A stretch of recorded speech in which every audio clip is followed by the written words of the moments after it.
His name is Hannibal Barca, the Lion of Carthage, a name that still echoes in the heart of Rome, a man born to challenge an empire. Born in 247 BC in the proud city of Carthage, he was raised for one purpose: war.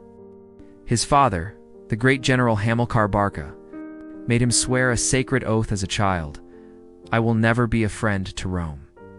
This vow became the fire that forged his destiny. In the crucible of his father's campaigns in Spain, Hannibal learned the deadly arts of tactics and command. When he rose to lead the Carthaginian army at just 26, Rome expected a minor conflict. They were catastrophically wrong. In 218 BC, Hannibal launched one of the most audacious campaigns in military history. He didn't sail to Italy, he marched over the Alps, leading an army of 90,000 men, cavalry, and war elephants through blizzards, avalanches, and ambushes. Thousands perished in the frozen peaks, but Hannibal's will was unbreakable. When he descended into the plains of Italy, he was no longer just a man, he was a legend. What followed were military masterclasses that rewrote the rules of war. At the Trebia River, he lured the Romans into the icy waters and annihilated them.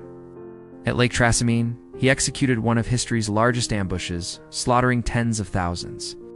Then came his masterpiece, the Battle of Cannae.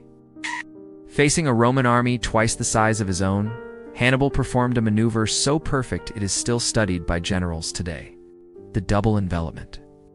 He allowed his center to collapse, drawing the Romans into a trap. Then his cavalry crashed down on their rear, surrounding them completely.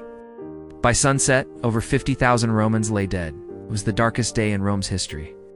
Hannibal had become the embodiment of fear, but even a lion can be hunted.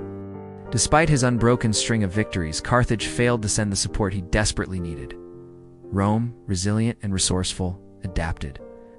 For over 15 years, Hannibal ravaged Italy, undefeated in open battle, yet unable to land the final killing blow. Finally, in 203 BC, he was recalled to defend Carthage itself. At Zama, he faced his equal, the Roman general Scipio Africanus, a man who had meticulously studied his own tactics. For the first time, Hannibal was defeated. His dream of a conquered Rome died in the African dust.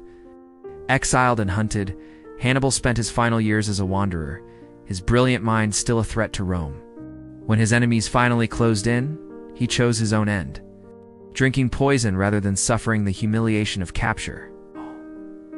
His reported last words were, "Let us relieve Rome of her long anxiety."